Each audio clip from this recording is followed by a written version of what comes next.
Donc, nous sommes de retour avec une autre lecture humble du livre des esprits, un livre écrit par Allan Kardec, par les esprits. Aujourd'hui, nous allons réfléchir à la question suivante. Question 375. Quelle est la situation de l'esprit dans la folie?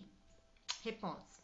L'esprit, à l'état de liberté, reçoit directement ses impressions et exerce directement son action sur la matière. Mais, incarné, il se trouve dans des conditions toutes différentes et dans la nécessité de ne le faire qu'à l'aide d'organes spéciaux.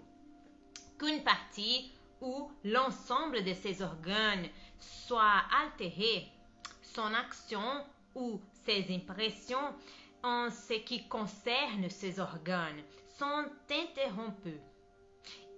S'il perd les yeux, il devient aveugle. Si c'est l'huile, il devient sourd. Et etc. Imagine maintenant que l'organe qui préside aux effets de l'intelligence et de la volonté soit partiellement ou entièrement attaqué ou modifié. Il te sera facile de comprendre que l'esprit n'ayant plus à son service que des organes incomplets ou dénaturés, il en doit résulter une perturbation dans l'esprit par lui-même et dans son fort intérieur à parfaite conscience, mais dont il n'est pas maître d'arrêter les coups. Question dessous.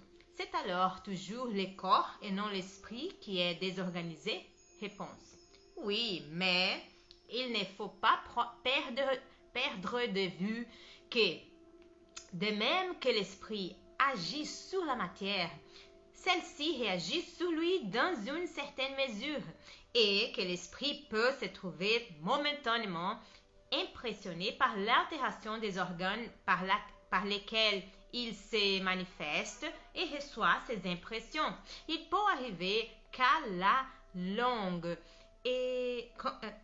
quand la folie a duré longtemps, la répétition des mêmes actes finisse par avoir sur l'esprit une influence dont il n'est délivré qu'après sa complète séparation de toute impression matérielle.